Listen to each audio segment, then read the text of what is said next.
Good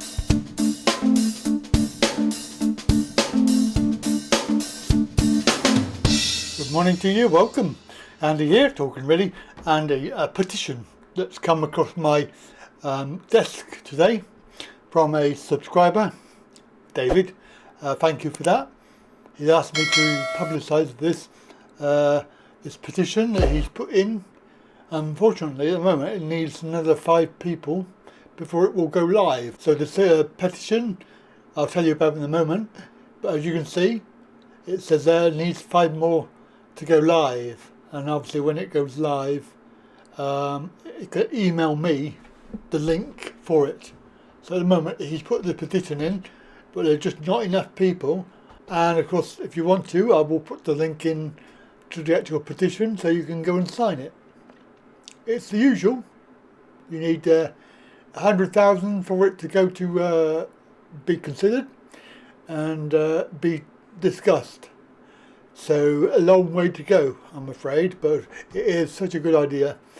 I have to tell you about it. You'll see from the actual details, this is about PIP. So this is about PIP and PIP decisions.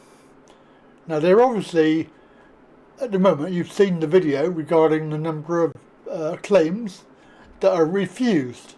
There's quite a lot.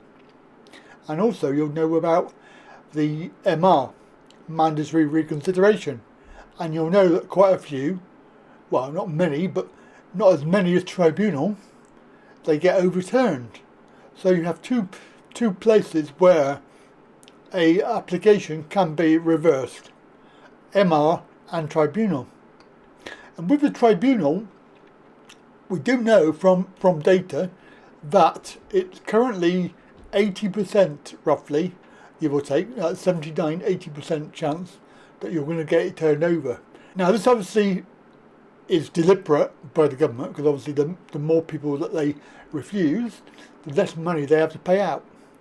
But also it's causing unnecessary stress on whoever's claiming this, because if you're disabled and you apply for a benefit that you've been told is for you, right, you know, they're advertising these benefits.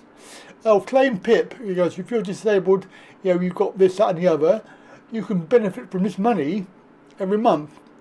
And obviously if you get the higher rate, you then get the car. Points make prizes here, that's all I've got to say. Which obviously gives you mobility, and it allows you to get around a lot easier. So what they're doing is they're saving money, but also causing a lot of waste, because they're having to pay to defend the case at court, and court is not cheap. So let's put it this way: somebody claims PIP, they're refused, so they put in an MR, mandatory reconsideration. It's refused. Now obviously that is internal staff, they have to employ staff to be able to do the MR. It's not the same people, because otherwise that would be stupid. So it's somebody else that they're employing. Right, so they refuse it. Then the person then goes to court, tribunal. All of this money is paid for by the government, or by the UK. So it's all coming out of taxes.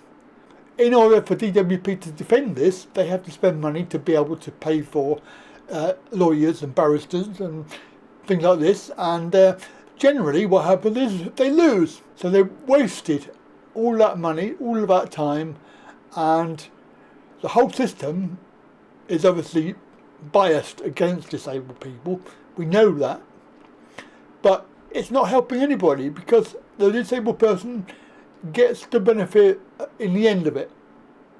So why not just cut out the middleman and give them a fair application and assessment? If it was done like that from the beginning, it would make life a lot easier and save thousands of pounds. So what this David is suggesting is that we have a new system to enable a correct, fair and better claimant experience.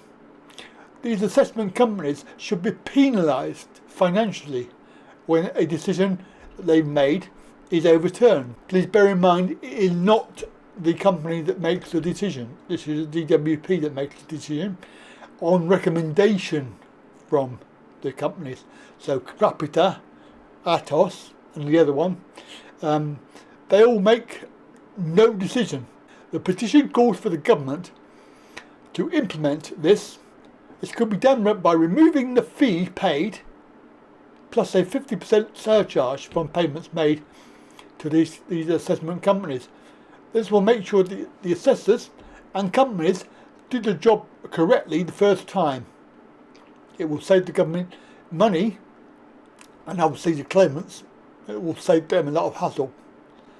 So I can see the point of this. I can see what he's trying to say, but bear in mind that it's not the likes of the Capita and the other ones.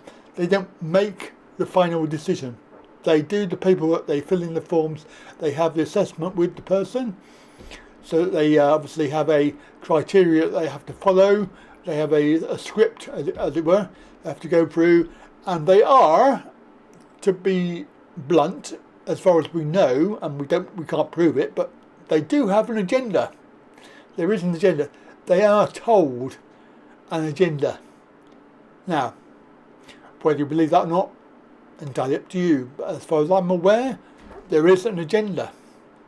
They're told, but you will never ever prove it. In the same way that I was told, the immigration department have quotas. Yeah, when people apply for a visa to come here, whether that's a holiday visa or to live here, there's a quota, and unfortunately in the month that my wife was refused, there was a quota and they'd met it.